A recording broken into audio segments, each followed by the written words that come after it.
La dernière instruction que Jésus a laissée aux disciples avant de partir, il a dit, allez et faites de toutes les nations des disciples. Nous savons que nous devons faire des disciples, mais très peu savent comment faire des disciples. Le discipulat n'est pas seulement le fait de donner l'information, mais le discipulat permet de transmettre aussi le caractère, de transmettre la manière de faire. Le discipulat permet aux disciples accomplis de faire comme le maître a fait. Le chrétien, ce n'est pas celui qui va à l'église. Le chrétien, ce n'est pas celui qui récite les versets bibliques. Le chrétien, ce n'est même pas celui qui prie. Alors, c'est qui le chrétien? Le chrétien, c'est celui qui est comme Christ. C'est-à-dire celui qui est capable d'aimer ses ennemis. Celui qui est capable de pardonner l'impardonnable. Celui qui a tourné dos à la vie du péché. Qu'est-ce qui caractérise le chrétien?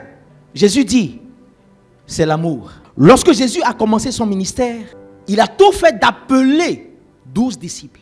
Parce qu'il savait que même étant fils de Dieu, ayant la nature de Dieu, il lui était impossible d'accomplir de grandes choses sans disciples. Après la première étape, quelle étape de la sélection?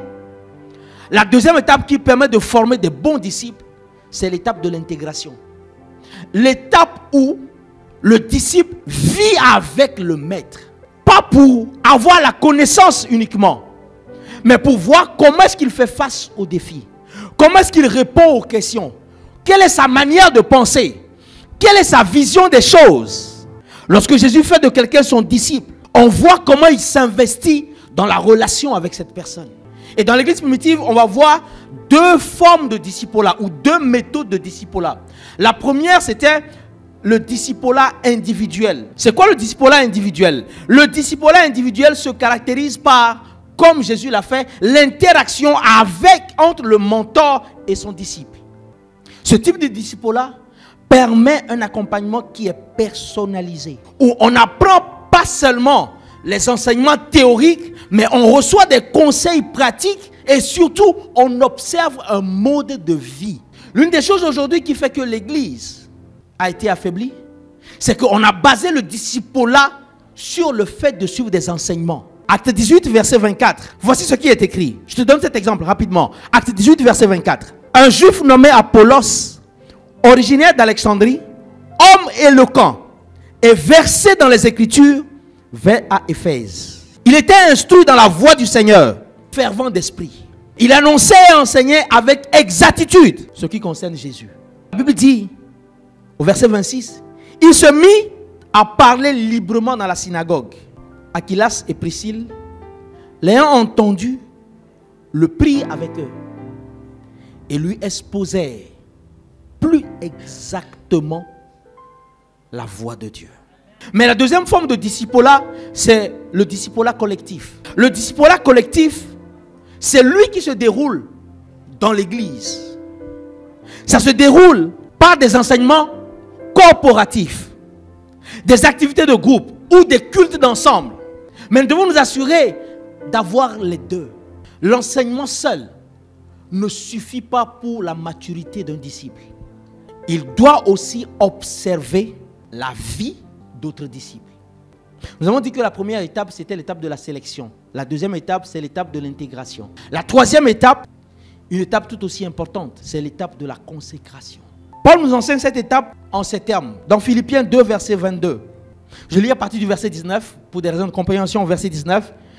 Philippiens 2, verset 19. J'espère dans le Seigneur Jésus, vous envoyer bientôt Timothée, afin d'être encouragé moi-même en apprenant ce qui vous concerne. Car je n'ai personne ici qui partage mes sentiments pour prendre sincèrement à cœur votre situation. Tous en effet cherchent leurs propres intérêts et non ceux de Jésus-Christ. Le verset 22.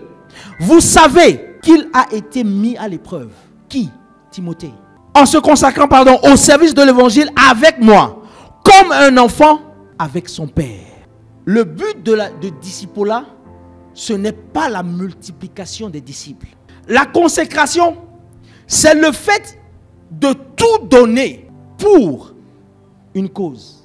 Notre consécration se développe à partir de notre communion avec Dieu, avec Jésus. La consécration que nous avons à donner commence par le fait de consacrer notre volonté à Dieu. On ne peut pas faire des disciples sans se consacrer. Ta consécration pour Dieu doit être totale. Quand je parle de consécration totale, je parle d'être consacré corps, âme et esprit.